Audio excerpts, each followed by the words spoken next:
So here we've got our wee glass, a swallowtail, whether it be the tips or the center of a swallowtail. This one's pretty wide, it's on an Alex Cruise board.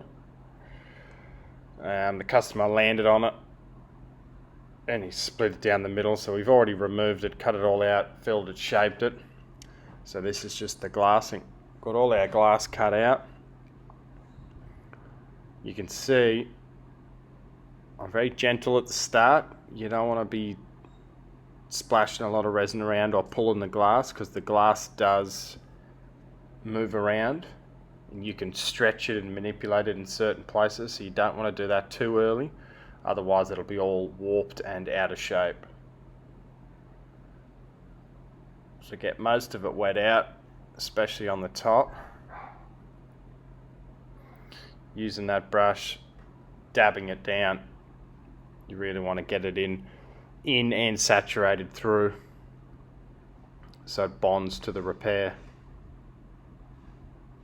the Q-cell and the original board. I don't like to flood it too much.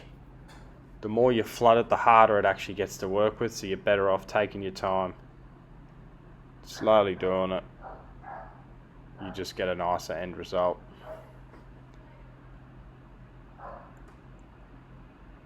So I'm using the tip of the brush and about halfway down the brush as well to get that tension in the glass to wrap it round. You want to get rid of all the bubbles, which is hard to see in the video, but it's definitely a main factor. You don't want to be doing a repair with big bubbles throughout the glass job. Not a good look.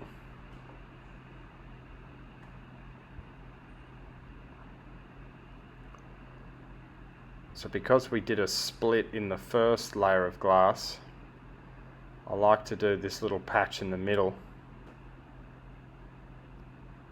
It kind of bonds everything all in one. I like to wrap it.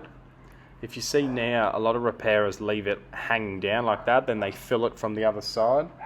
You see a lot of these repairers split, and I just don't think it looks as good.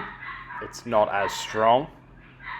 You do get a nice sharp hard edge doing it that way, but it's not as strong. You can still get just as good of a hard edge on the underside when you do it this way, the way we do it.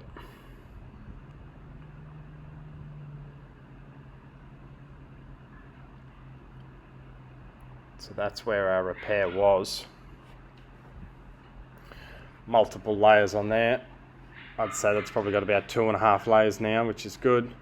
I don't really like to do 3. By the time you sand it, you end up sanding through.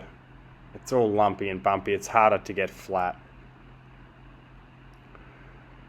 So you can see I didn't quite wrap the swallowtails like I wrapped the center of this swallowtail. The reason being, there's no ding there, so it's still got its original glass on each swallowtail tip. So it's just not necessary to re-glass it super duper strong, which I'll do in another video. But as you can see here, we're all wet out. We're just working out our bubbles. Our swallowtails are relatively tight and clean. This gives us the better chance for a nice sand job after this has gone off. The more lumps and bumps, the harder it is going to be able to sand flat. The more chance of making mistakes. You got to do each stage perfectly, and it helps out a whole heap. I find that if you do get any air bubbles,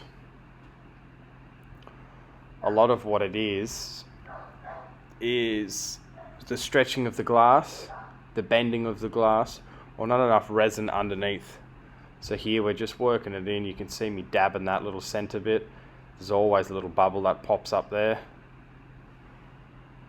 You've just got to work it out. make sure you've got enough resin in there,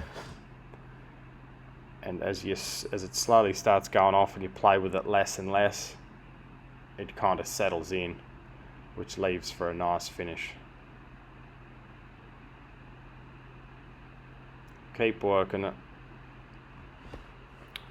Check your underside as you flip, so you still want to double check each side, because when I've pulled the bottom laps tight then, I might have manipulated or moved the top, that way creating air bubbles and things like that. Double check it, keep it all tight, nice and clean, nice and saturated, ready for filler coat.